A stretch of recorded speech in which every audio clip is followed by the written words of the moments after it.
Good evening बच्चों। ये मैं आज फिर से आप लोगों के साथ जुड़ा हूँ। हेरिडिटी क्लास 10th का ये सेकंड लेक्चर रहेगा और आज हम इसे खत्म करेंगे। कल के लेक्चर में जैसे आप लोगों को पता है हमने कहाँ तक करा था, मोनो हाइब्रिड क्रॉस तक हमने पूरा प्रॉपर तरीके से कंप्लीट कर दिया है। अब हमें क्या स्टार्ट करना है, डाई हाइब्रिड क्रॉस से स्टार्ट करना है। होपफुली जो मेरी लास्ट वीडियो थी उसमें जितना भी मैंने बताया था सब कुछ आपको क्लियर हो गया होगा। उसके रिगार्डिंग जो भी क्वेश्चन होंगे वो आपने लगाने की कोशिश करी होगी। क्वेश्चंस कैसे, जैसे मोनो हाइब्रिड क्रॉस से वो आपसे फिनोटिपिक रेशियो पूछ सकता है ना। फिनोटिपिक रेशियो पूछ सकता है कि भाई फिनोटिपिक रेशियो क्या है, F1 जनरेशन में क्या हुआ, F2 जनरेशन में क्या हुआ। जब हम F1 जनरेशन की आपस में कराते हैं उसको क्रॉस बोलते हैं, पॉलिनेशन बोलते हैं। ये सब इस तरीके से क्वेश्चंस, या फिर जो करेक्टर्स थे, जो पी को ही क्यों चूज किया मेंडल ने, आखिर क्या क्या चीज ऐसी थी उसमें जो उसने चूज किया, या फिर उससे पहले की इनहेरिटेड ट्रेड्स और एक्वायर्ड ट्रेड्स, ये सब बहुत सारे सवाल उसके रिगार्डिंग बन सकते हैं, आप सभी ने देखे होंगे। ठीक है, अभी हम कहां पे स्टार्ट करने वाले हैं, हम स्टार्ट करेंगे डाई हाइब्रिड क्रॉस से। कहां से स्टार्ट करेंगे, डाई हाइब्रिड क्रॉस से।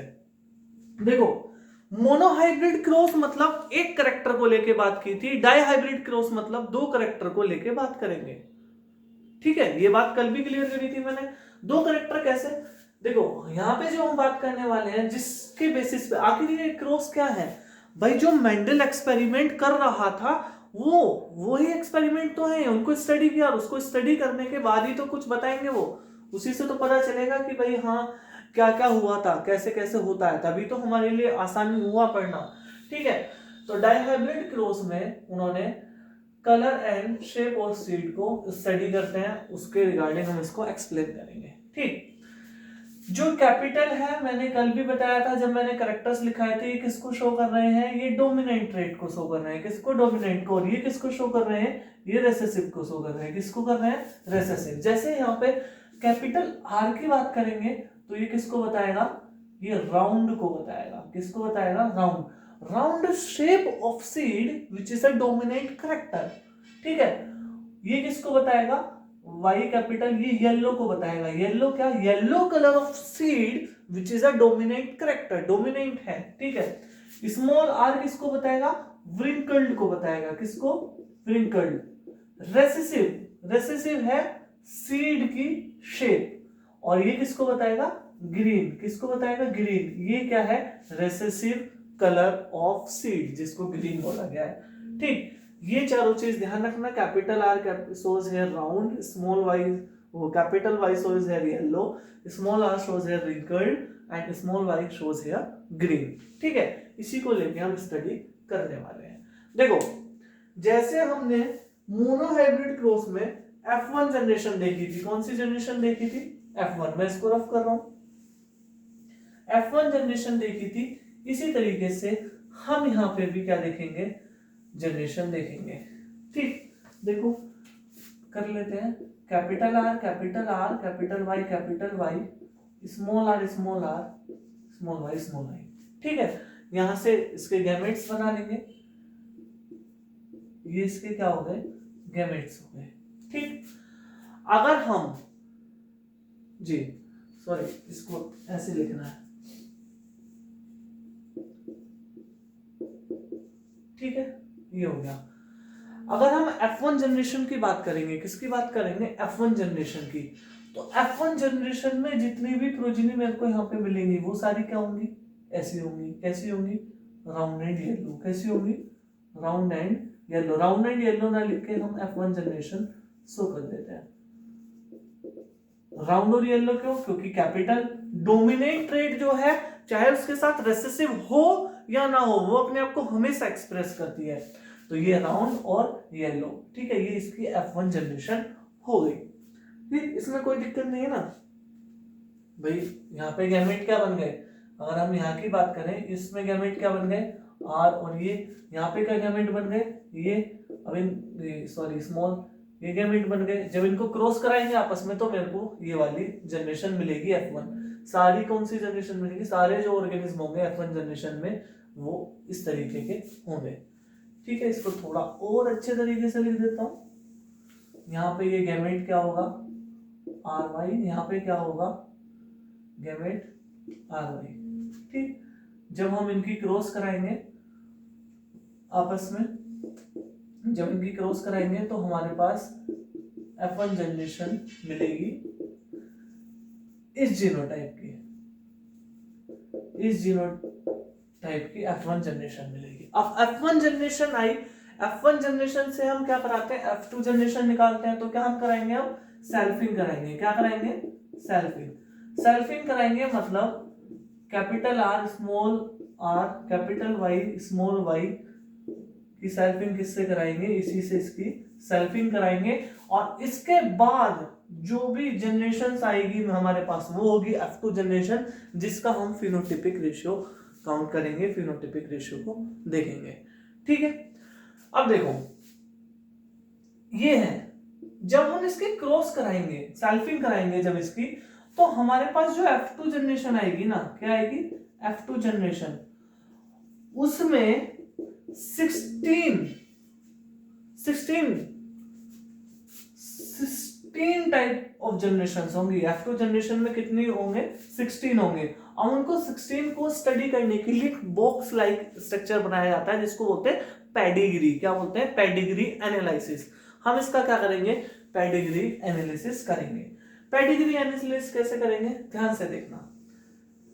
मैं बनाना सिखाऊंगा, उसको कैसे बनाएंगे। एग्जाम में वो कोई सा भी रेशियो पूछ ले आपसे, जीनोटिपिक पूछ ले, फिनोटिपिक रूप पूछ ले, डायहाइब्रिड क्रॉस का, बहुत आसान होगा आपके लिए। उसको काउंट करना, उसको पहचानना बहुत आसान। तो ध्यान रखना, इतना समझ में आ गया।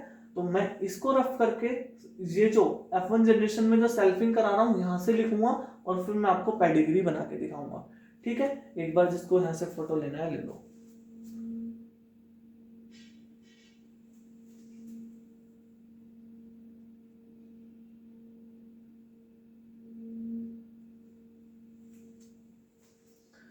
ठीक है बच्चों, चलो अब हम इसको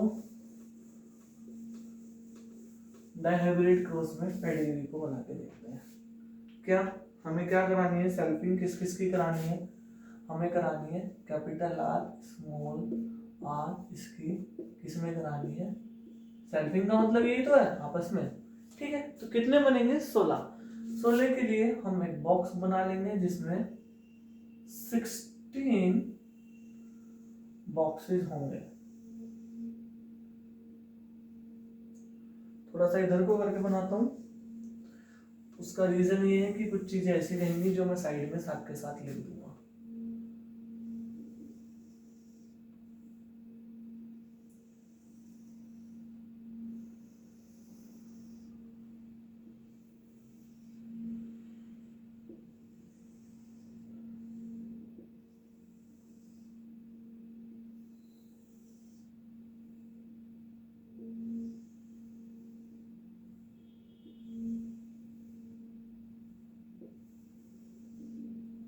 ठीक है, कितने बॉक्सेस हो गए, 16 हो गए। अब देखो पेडिग्री एनालिसिस कैसे करेंगे हम, इसमें किस तरीके से चीजों को लिखेंगे। ठीक है, ध्यान से देखना, यहां पे करने वाले हैं, मैं जो लिखने वाला हूं उसको बताता जाऊंगा कैसे।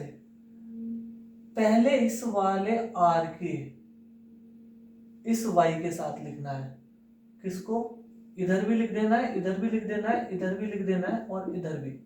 ठीक है, फिर छोटे वाले आर को हम इस वाले, मतलब पहले इसकी इसमें होगी, फिर इसकी इसमें होगी, पहले इन दोनों आर की कैपिटल वाई जो है उसमें क्रॉस करानी है, फिर इन दोनों आर की छोटे वाले वाई में क्रॉस करानी है, और उसको हम बॉक्स पे लिखते जाएंगे। जो चीज यहां रहेगी, जैसे हम क्रॉस करा के लिखेंगे सेम टू सेम इसी का होगा, क्योंकि दोनों सेम है। तो इसका वाला यहाँ पे लिख लिया है, और इसका वाला हम, क्योंकि सेम टू सेम रहेगा तो मैं साथ के साथ लिखता चला जाऊंगा। कैसे, देखो capital R small R capital Y, कैसे, पहला वाला आर कैपिटल की हमें किसमें करानी है, कैपिटल वाई में करानी है, फिर हमें छोटे वाले आर की किसमें करानी है, कैपिटल वाई में करानी है, फिर हमें क्या कराना है, इन दोनों की दोबारा से स्मॉल वाई में, क्योंकि कैपिटल वाई हो गया। अब कैपिटल वाई को खत्म कर देंगे, क्या कराना है हमें, आर की वाई में करानी है, और फिर मेरे को किसमें करानी है, छोटे वाले आर की छोटे वाले y में करानी है। ये वाली बात तुम लोगों को समझ में आ गई होगी, ये चीज समझ में आ गई ना, ठीक है। तो कैसे, ये वाला यहाँ पे लिख दिया मैंने, इस वाले को मैं कहाँ पे लिख देता हूँ, यहाँ पे लिख देता हूँ, इस वाले को मैं कहाँ पे लिख देता हूँ, यहाँ पे, और इस वाले को यहाँ पे, ठीक है। सेम टू सेम ये चीज इसके लिए होगी, तो मैं इसको सारे इस साइड लिख दूंगा, ठीक है बच्चे। कोई दिक्कत, मेरे हिसाब से कोई भी दिक्कत आपको नहीं हो रही होगी। कैसे बनाते हैं ये समझ में आ रहा होगा बहुत अच्छे से। अब देखो यहाँ पे तो जो प्रोजेनी बनेगी ना, अब ये नंबर ऑफ गैमेट्स बन गए, ये क्या बने हैं, गैमेट्स बने हैं। अब इन गैमेट्स को बना के हम प्रोजेनी बनेगी, तो इसकी पहले इन दोनों के आपस में कराएंगे। ऐसा होता है ना, मल्टीप्लीकेशन होता है, जैसे मैथ में ब्रैकेट के अंदर है कोई चीज या ब्रैकेट के बाहर है तो उसकी सब में मल्टीप्लाई होती है, ठीक है ना। इसी तरीके से तो पहले इस वाले को उठाएंगे, इसकी क्रॉस इसमें कराएंगे, उसको यहाँ पे लिखेंगे, फिर इसकी क्रॉस इसमें कराएंगे, उसको यहाँ पे लिखेंगे, फिर इसकी क्रॉस इसमें कराएंगे, फिर उसको यहाँ पे लिखेंगे, फिर इसकी क्रॉस इसमें कराएंगे, उसको यहाँ पे लिखेंगे, ठीक है। इसमें इस वाली रो में इसके सामने जो लिखा है इनकी इसकी यहाँ पे इसके यहाँ पे ऐसे क्रॉस होकर लिखेंगे। फिर हम इस वाले को उठाएंगे, इसकी क्रॉस इसमें कराएंगे, यहाँ लिखेंगे, इसकी क्रॉस इसमें कराएंगे, इसको यहाँ लिखेंगे, इसकी क्रॉस इसमें कराएंगे, इसको यहाँ लिखेंगे, इसकी क्रॉस इसमें कराएंगे, इसको यहाँ लिखेंगे। गैमेट्स है ना, गैमेट्स के आपस में फ्यूजन हो रहा है, फ्यूजन कराना है ना, जाइगोट बनाना है हमें, बच्चा बनाना है, बच्चा देखो बोर्ड में बच्चा बना देंगे अभी हम, ठीक है। इसकी क्रॉस इसमें कराएंगे, यहाँ पे लिखेंगे, इसकी क्रॉस यहाँ पे लिखाएंगे, यहाँ पे, इसकी इसमें यहाँ पे, इसकी इसमें यहाँ पे, ऐसे इसकी इसमें वो यहाँ पे, ये यहाँ पे आएगा, ये यहाँ पे आएगा, और इसकी लास्ट में यहाँ। मेरे हिसाब से समझ में आ गया होगा कि आपको किस तरीके से पेडिग्री बनाना है, और ये बहुत आसान होने वाला है। देखो सेम अल्फाबेट सेम लेना है, जैसे हम इसकी इसमें कराएंगे तो हमारे पास क्या आएगा, capital R capital R capital Y capital Y, कितना आसान है। इसका इसमें कराएंगे कैपिटल आर स्मॉल आर, बस इतना ही तो ध्यान रखना है, सेम लेटर्स को साथ आते हैं। इसकी इसमें कराएंगे capital R capital Y small Y, इसकी इसमें कराएंगे capital R small R capital Y small Y. देखो ध्यान से देखो इस चीज को, ये आसान है, अगर आप इसको करेंगे तो ये बहुत ज्यादा आसान है। एक दो बार ट्राई करके देखेंगे तो बहुत आसानी से हो जाएगा। अब हमें इसकी इसमें करानी है capital R small R capital Y, दोनों में कैपिटल वाई है ना, इधर भी कैपिटल वाई है और इधर भी कैपिटल वाई है। फिर इसमें स्मॉल आर कैपिटल वाई, देख रहे हो, ठीक। Capital R capital Y small Y, यहाँ पे दोनों आर स्मॉल है, एक कैपिटल वाई है एक स्मॉल वाई है। यहाँ पे बात करेंगे कैपिटल वाई स्मॉल, मेरे साथ साथ करके देखेंगे, पेडिग्री बना के देखेंगे। एक बार ट्राई करेंगे नहीं बनेगा, दूसरी बार करेंगे, तीसरी बार जब आपको लगे आपका बन सकता है तो इस वीडियो को खोल के साथ मेरे लिखेंगे, ठीक है, खुद से बिना देखे। इसमें क्या होगा कैपिटल आर स्मॉल आर, ये ठीक है, ये बच्चा समझ में आया, ठीक। अब इसकी इसमें आएगी कैपिटल आर दोनों स्मॉल वाई हैं, यहाँ पे क्या होगा capital R small R Y और वाई, ठीक। अब यहाँ पे इसमें देख लो capital R small R Y small R capital Y small Y, यहाँ पे क्या कैपिटल आर स्मॉल वाई, और ये चारों क्या होंगे, ये चारों ही स्मॉल होंगे। देखो पहली बार ऐसा हुआ है कि चारों ही स्मॉल हुए हैं, ये जो मैंने पहली बार ऐसा हुआ है बोला, इसका काम है, आगे आने वाला है। तो हमारे पास F2 जनरेशन में जितने भी बच्चे होंगे, जितने भी जाइगोट होंगे, वो सारे के सारा 16 यहाँ आ गए। देखो कितना टाइम लगा, अगर तुम्हें समझ में आ जाए तो कितनी देर में, मुश्किल से 3 मिनट में 16 बच्चे बना दिए तुमने। 3 मिनट के अंदर 16 बच्चे बन गए, है ना, एकदम हस्त पुष्ट, एकदम बढ़िया, जिसका कलर जिसकी शेप तुम्हें सब कुछ पता है। अभी देखो तुम खुद ही बताने वाले हो, ठीक है। ये 1 2 3 4 5 6 7 8 9 10 11 12 13 14 15 16, ठीक है, इतनी बात समझ में आ गई, वीडियो को देखें, ठीक। अब देखो यहां से हम, ये चीज समझ में आ गई होगी मैं इस वाले पार्ट को, यहां से हम चेक करेंगे कि हमें करेक्टर्स लिखना, कितने राउंड हैं, कितने येलो हैं, कितने व्रिंकल्ड हैं, कितने ग्रीन हैं। ठीक है, अब एक बात बताओ, जिसमें दो ये कैपिटल आ रखे हैं, हमने यही तो करेक्टर लिए हैं भाई, जिसमें यही तो है, सारा खेल यही तो है, जिसमें दोनों कैपिटल आ रखे हैं, इसका मतलब वो फिनोटाइपिकली क्या है, डोमिनेंट है। क्या है, डोमिनेंट, मतलब वो राउंड होगा और येलो होगा। क्या होगा, राउंड और येलो। जैसे हम यहीं से स्टार्ट करते हैं, हम इसकी बात कर लेते हैं। दोनों क्या है, कैपिटल है। कैपिटल मतलब dominant, dominant shape round, dominant colour yellow. अगर मैं किसकी बात करूं, राउंड येलो की बात करूं, किसकी बात करूं, राउंड येलो, तो मैं इसमें काउंट करता हूं राउंड येलो कितने हैं, मेरे साथ साथ काउंट करना। ठीक, देखो ये भी राउंड येलो है, बेशक यहाँ पे स्मॉल आ रहा है, लेकिन क्या है, रेसेसिव है, अपने आप को एक्सप्रेस ही नहीं करेगा। ये भी क्या है, राउंड येलो है। ये भी क्या है, राउंड येलो है। ये भी क्या है, राउंड येलो है, दोनों आ रखे हैं। यहाँ पे भी क्या है, राउंड येलो।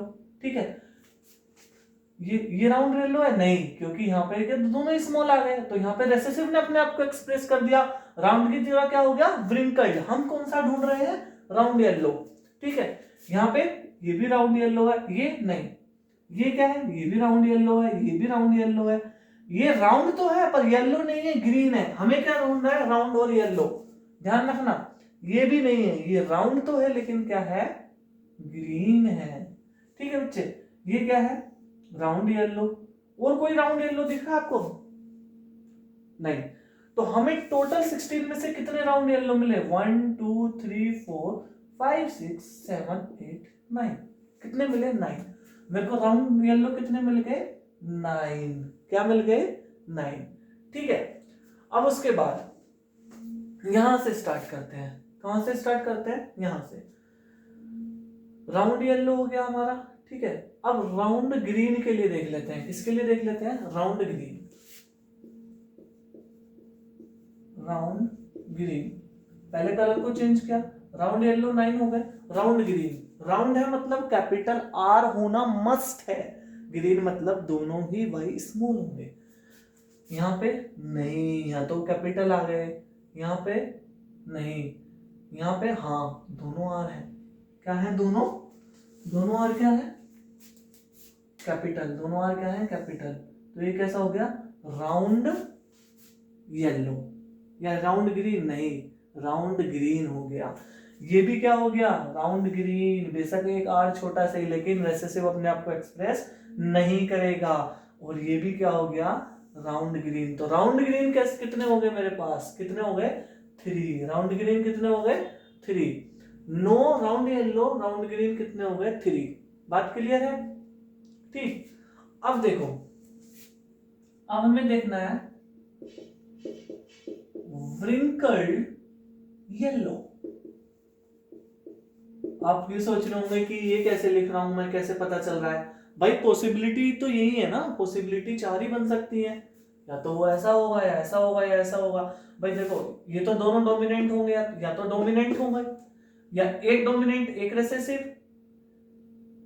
यहाँ पे ये कर लिया, यहाँ पे इसको फिर से, यहाँ को पहले इसको यहाँ पे रेसेसिव कर लिया, अब इसको यहाँ पे रेसेसिव कर लिया, इसको डोमिनेंट। लास्ट में पॉसिबिलिटी में चारों को हम रेसेसिव करके देख लेंगे। तो व्रिंकल्ड येलो, व्रिंकल्ड मतलब तीनों ही क्या होंगे, स्मॉल आर। दोनों ही क्या होंगे, स्मॉल आर। देखो इसे ध्यान से देखो, इसे ध्यान से देखो, येलो कैपिटल वाई आ रहा है ना, इसे ध्यान से देखो। तो व्रिंकल्ड येलो कितने मिल गए मेरे को, 3। कितने मिल गए, व्रिंकल्ड येलो कितने मिल गए मेरे को, 3 मिल गए। राउंड येलो मेरे को कितने मिले, वो भी 3 मिले। अब बचा ये सिर्फ और सिर्फ एक। इसका नाम बताओ मुझे, जल्दी से बताओ इसका नाम क्या होगा। सोचो, कितना आसान है, कितना आसान है इसको बनाना, बहुत आसान। इसका नाम क्या होगा, क्या नाम होगा इसका, व्रिंकल्ड। लास्ट पॉसिबिलिटी जो हमारे पास बची है, wrinkled green. Can see, wrinkled green, जिसको मैंने ऐसे सर्किल कर रखा है। ये कितने हैं हमारे पास? एक। कितने हैं? एक। बस समझ में आई? ठीक है। मेरे को फिनोटिपिकली बाहर से दिख रहा है कि नो जो है वो बड़े हैं, जीनोटिपिक नहीं। और ये 3 इतने हैं। तो अगर मैं इसकी फिनोटिपिक रेशियो की बात करूं, किसकी बात करूं? फिनोटिपिक रेशियो की बात करूं, डाइहाइब्रिड क्रॉस में फिनोटिपिक रेशियो की बात करूं मैं, तो फिनोटिपिक रेशियो क्या होगा? 9:3:3:1। 9:3:3:1। नो क्या है? Round yellow. 3 क्या है? Round green. दूसरे 3 क्या है? Wrinkled yellow. और लास्ट वाला 1 क्या है? तो हम बता सकते हैं नो ये है, 3 ये है, 3 ये है। तो ये इसका क्या हो जाता है हमारा? Phenotypic ratio. किसका? डाइहाइब्रिड क्रॉस का। किसका हुआ ये? डाइहाइब्रिड क्रॉस का। कौन सा? फिनोटिपिक। याद करके बताओ, मोनोहाइब्रिड क्रॉस में फिनोटिपिक रेशियो क्या था? मोनोहाइब्रिड क्रॉस में फिनोटिपिक रेशियो क्या था? मोनोहाइब्रिड क्रॉस क्या थी? क्या थी मोनोहाइब्रिड क्रॉस? जल्दी बताओ भाई। टीटी टीटी मल्टीप्लाई टीटी यही था, है ना? फिर इसमें क्या ये आया था,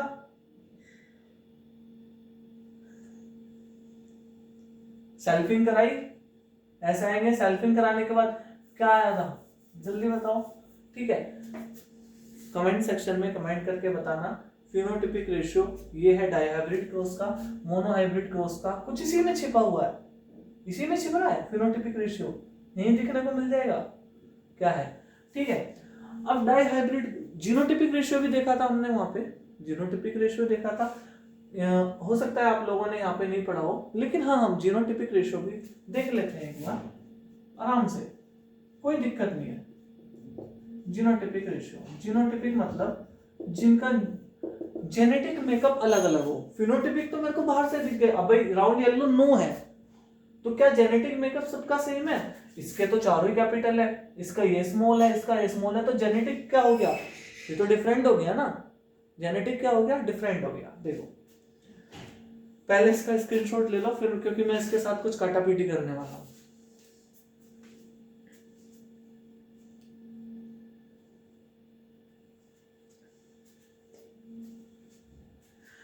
चलो जीनोटाइपिक रेशियो में आ जाओ। हम यहां से स्टार्ट करेंगे, यहीं से स्टार्ट करेंगे। इस तरीके का आपको पूरे में एक ही मिलेगा देखने को। क्या मिलेगा? एक देखने को मिला। तो हम यहां से स्टार्ट करेंगे 1 से। 1 रेशियो कहां से स्टार्ट करा हमने? 1 से। ठीक है बच्चे, कोई दिक्कत? अब देखना, इस तरीके के सिर्फ आपको 2 देखने को मिलेंगे। कैसे मिलेंगे देखने के लिए? 2। देखो इसको बनाने का तरीका जो है ना, सीरीज का बहुत फायदा है। तो यहाँ पे क्या लिख देंगे? 2। क्या लिख देंगे? 2। अब ये अलग है ना, जो मैंने मार्क कर रखे हैं ये अलग है भाई, इनमें कुछ ना कुछ डिफरेंट है। जो ब्लू से पहले मार्क हो रखे हैं इनको स्किप करके अगर आप देखेंगे तो ये वाला और ये वाला आपको 2 ही मिलेंगे देखने के लिए। तो यहां पे भी क्या लिख देंगे? 2। ठीक है, उसके बाद ये देखो, ये चारों सेम है, ये चारों सेम है। पूरा डायगोनल बन रहा है स्क्वायर का। क्या बन रहा है? डायगोनल। पूरा डायगोनल बन गया स्क्वायर का। बहुत आसान है, खाली खाली रेशियो पूछ रहा है ना हमसे भाई। तुम्हारे लिए तो ज्यादा रेशियो एक्सप्लेनेशन तो कोई मतलब ही नहीं बनता। ठीक है, तो ये कितने हैं? 4। बात समझ में आई कि नहीं? इतना समझ में आया? 1 वहां से आ गया, रेशियो 2, रेशियो 2, रेशियो 4। ठीक है, अब फिर से क्या आएगा? रेशियो 1। देखो ये दोनों अलग हैं, इनके बीच में ये वाला अकेला फंस रहा है। देखो अकेला है, क्या है? अकेला। 1। फिर इन दोनों को देखो, ये दोनों क्या है? सेम है, रेशियो 2। बात समझ में आई कि नहीं आई? ये समझ में आई? 1 ratio 2 ratio 2 ratio 4 ratio 1 ratio 2 ratio. अब फिर देखो ये अकेला बच गया। क्या बच गया? अकेला। और लास्ट में कौन बचा? लास्ट में कौन बचे? हमारे ये दोनों कौन बचे, ये दोनों देखो सेम है, क्या है सेम। क्या अभी कुछ और बच गया है हमारा, हाँ बिल्कुल बच गया, ये बच गया, अभी तो ये और बच गया है, ठीक है। तो इसका रेशियो 1, ठीक, बात समझ में आई। तो हमारा जीनोटाइपिक रेशियो क्या आया, 1 ratio 2 ratio 2 ratio 4 ratio 1 ratio 2 ratio 1 ratio 2 ratio 1, ये हमारा क्या आ गया जीनोटाइपिक रेशियो। समझ में आया होगा, ठीक है, नहीं आया तो इट्स ओके, ज्यादा कोई टेंशन लेने वाली बात नहीं है, ठीक है ना। ऐसे देखो यहाँ से 121 करके याद करने के तुम्हारे अपने कोई भी तरीके हो सकते हैं, जिस हिसाब से देखो मेरे हिसाब से डाईहाइब्रिड क्रॉस तुम्हें पूरा अच्छे से समझ में आ गया होगा। फिनोटाइपिक रेशियो का मतलब क्या है, जीनोटाइपिक रेशियो क्या है, ये भी समझ में आ गया होगा। एक इसी तरीके का देखने को मिलेगा, 2 इस तरीके के मिलेंगे इस पूरे पुनेट स्क्वायर में, 2 इस तरीके के मिलेंगे देखने को, 4 इस तरीके के देखने को मिलेंगे, 1 इस तरीके का, 2 इस तरीके के, 2 इस तरीके के, 1 इस तरीके का, 1 इस तरीके का। और अगर जो हम फिनोटाइपिक रेशियो की बात करें तो ऑलमोस्ट सिर्फ और सिर्फ ये है जो अकेला बचता है हमारा 1 में, बाकी ये रेशियो है। जिसको स्क्रीनशॉट लेना है ले लो, अच्छे से देख लो।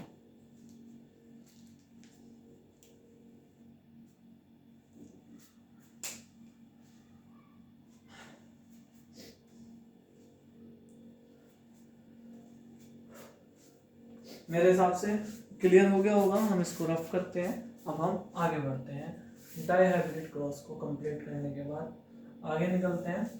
आगे क्या,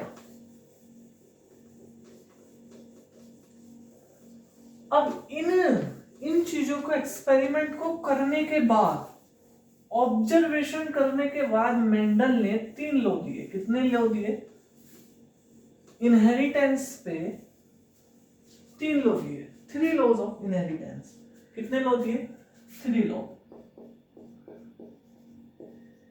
3 laws of inheritance.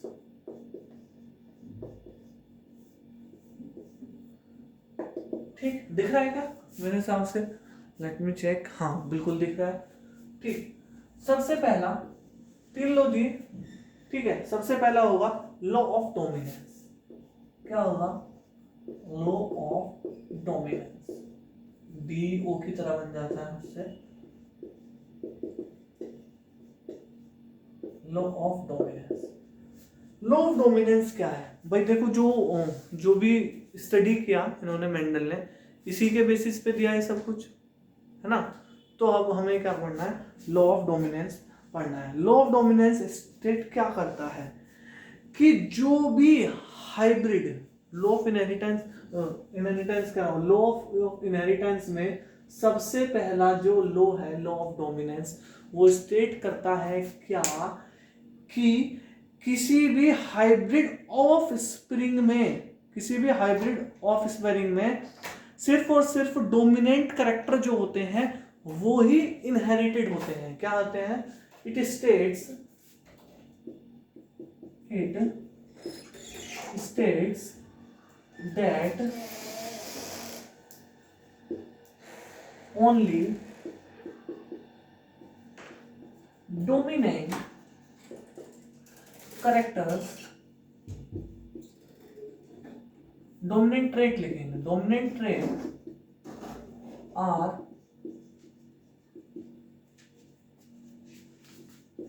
Inherited in hybrid offspring. Dominance, जो डोमिनेंट हो उसको, ये क्या बता रहा है कि किसी भी हाइब्रिड ऑफस्प्रिंग में, जो भी हाइब्रिड ऑफस्प्रिंग होगा उसमें वही कैरेक्टर इनहेरिट करेंगे जो डोमिनेंट होंगे। अगर जो रिसेसिव कैरेक्टर इनहेरिट होने लगे तो उसका क्या फायदा होगा। हाइब्रिड वैरायटी का मतलब क्या होता है, हाइब्रिड में क्रॉप हो चाहे एनिमल हो, उसका मतलब क्या होता है कि हम बेस्ट कैरेक्टर्स की तरफ जा रहे हैं ना, हम खराब कैरेक्टर तो ढूंढ नहीं रहे। अगर जो हम पी में अच्छा हाइब्रिड वैरायटी लाएंगे, मतलब उसका पॉड शेप अच्छा होना चाहिए, उसके अंदर के जो मटर के दाने हैं वो अच्छे होने चाहिए, तो डोमिनेंट कैरेक्टर ही इनहेरिट होता है। रिसेसिव नहीं है, ये लॉ ऑफ डोमिनेंस कहता है state that only dominant traits are inherited in hybrid offspring. ठीक है, मेरे हिसाब से ये समझ में आ गया होगा। ठीक है, पहला लॉ होता है हमारा क्लियर। दूसरा होता है लॉ ऑफ सेग्रीगेशन। क्या होता है? लॉ ऑफ सेग्रीगेशन, सेग्रीगेट करना, अलग अलग, सेग्रीगेट सेपरेट, अलग करना। ठीक है, लॉ ऑफ सेग्रीगेशन हमें क्या कहता है, इसे ध्यान से देखेंगे। ठीक है बच्चों, ठीक है भाई, ठीक। Law of dominance, it states that only dominant trait are inherited in the hybrid offspring. Phenotype, phenotype होगा ना, फिनोटाइप में जो दिखेगा हमको, भाई जेनेटिक में तो दोनों होंगे ना, जेनेटिक में दोनों होंगे। फिनोटाइप में क्या दिखेगा? हमें डोमिनेंट कैरेक्टर ही दिखने को मिलेगा, डोमिनेंट कैरेक्टर इनहेरिट होता है तभी। ठीक है, लॉ ऑफ सेग्रीगेशन क्या कहता है? It states that during the formation of gamete, during the formation of gamete just during the formation of gamete, each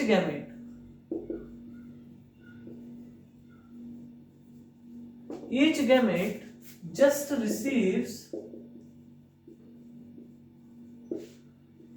one gene copy which is selected randomly, which is selected,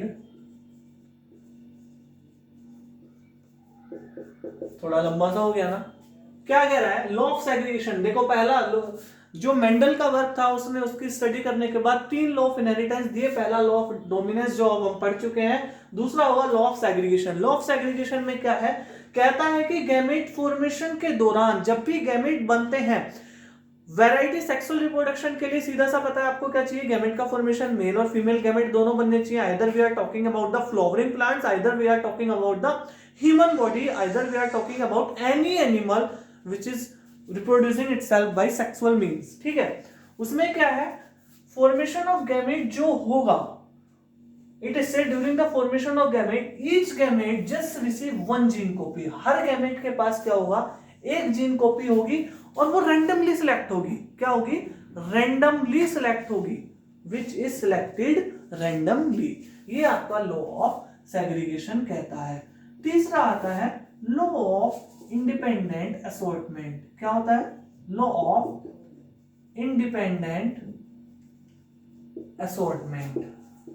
ये last है, last law है जो हम पढ़ने वाले हैं। उसके बाद हम एक छोटा सा टॉपिक बचेगा सेक्स डिटर्मिनेशन, उसको कवर करके इस चैप्टर को खत्म करते हैं। बाकी अब आपका काम रहेगा, जो भी आपको डाउट हो मुझे बता दीजिए, कमेंट सेक्शन में बता दीजिए मैं उसको क्लियर करने की कोशिश करूंगा। ठीक है, लॉ ऑफ इंडिपेंडेंट असॉर्टमेंट क्या कहता है? During the inheritance of two, during the inheritance of two different traits,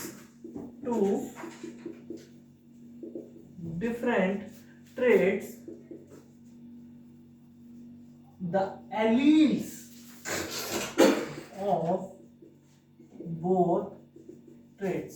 क्या लिखा?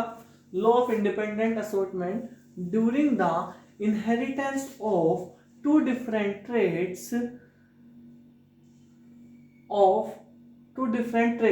the allele of both trait assort, assort का मतलब होता है छांटना, बिल्कुल अलग। बोथ ट्रेट assort, अलग अलग हो जाते हैं and are inherited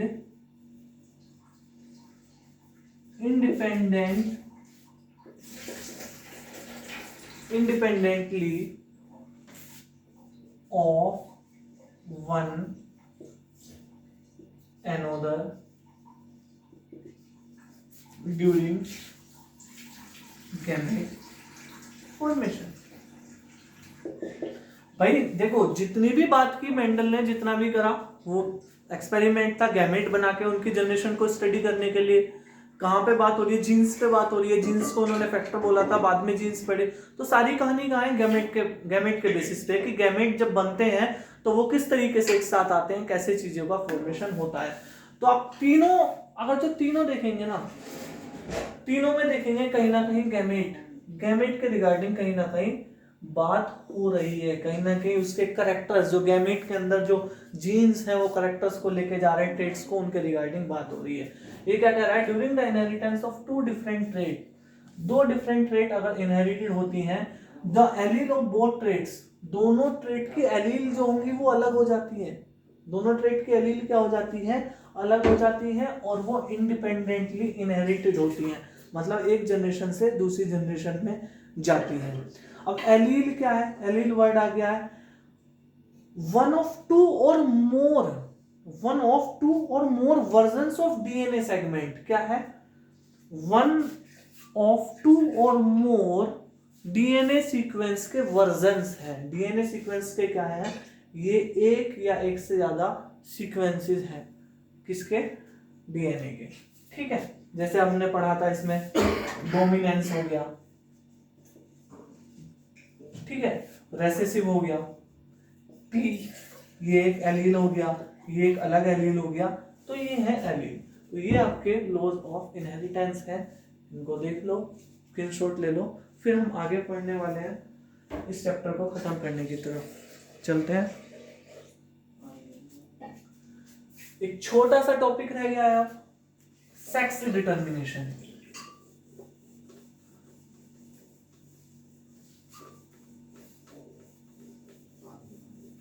The last topic of the chapter, and just a small one, जिसका नाम क्या है? Sex determination.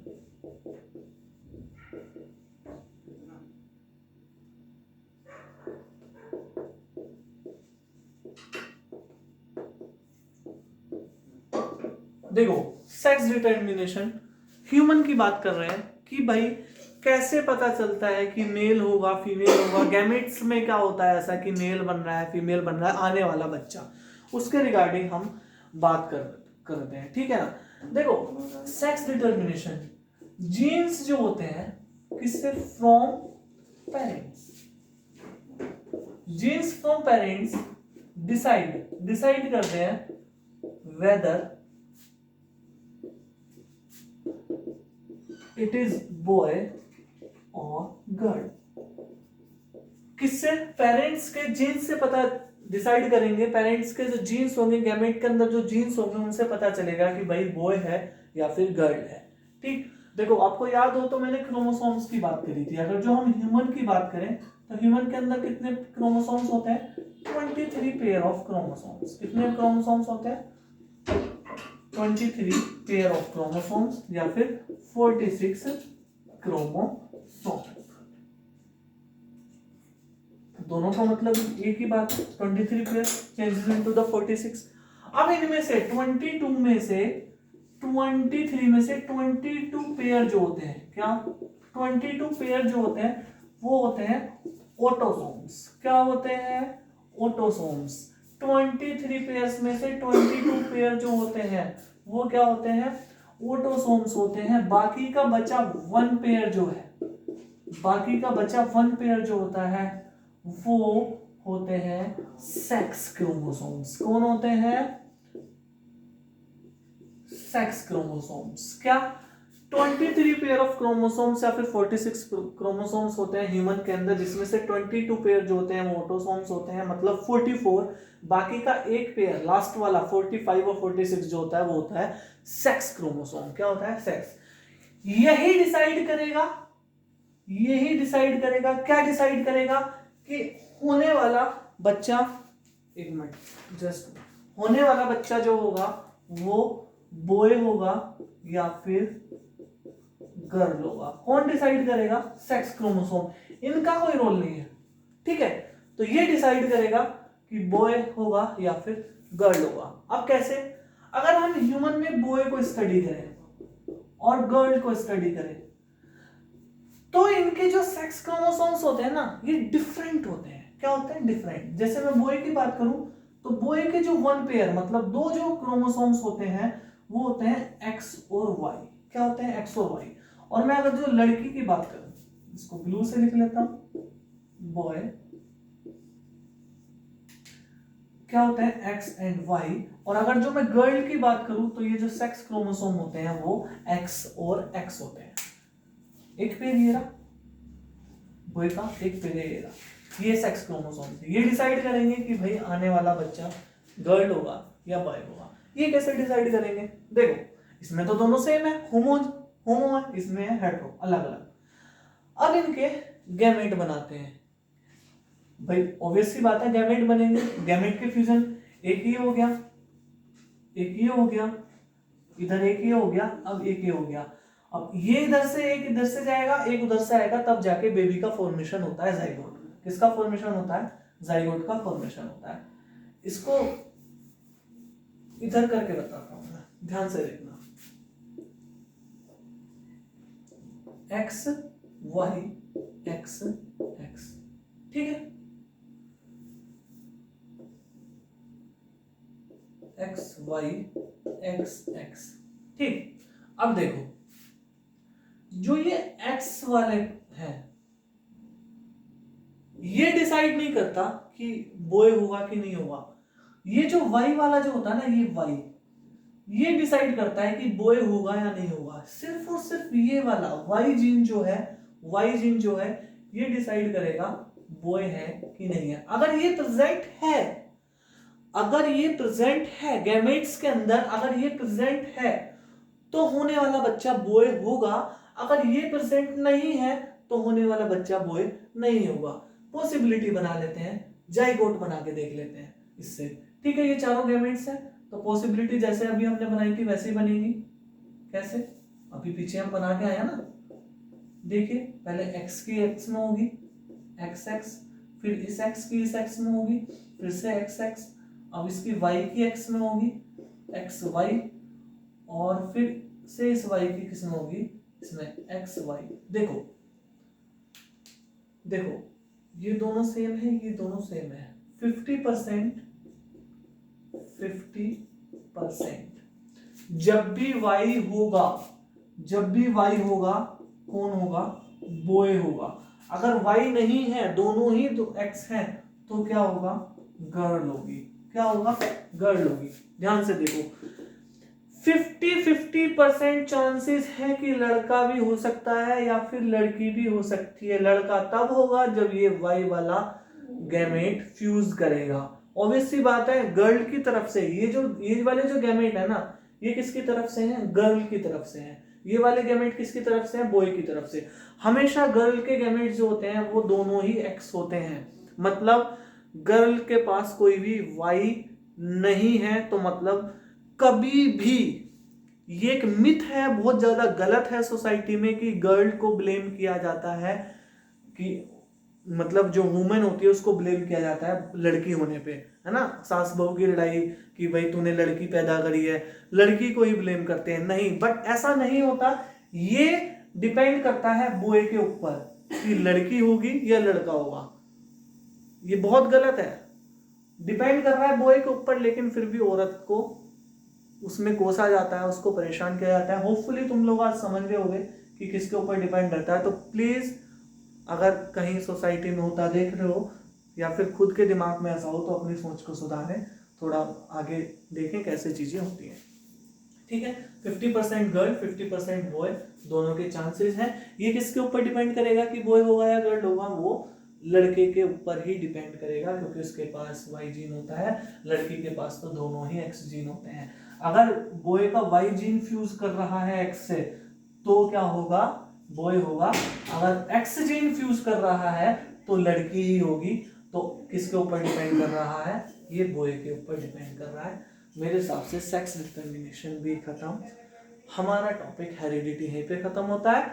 अब हम नेक्स्ट लेक्चर में कल मिलते हैं, या तो इनके डाउट्स के ऊपर या किसी और टॉपिक के ऊपर। Have a nice day.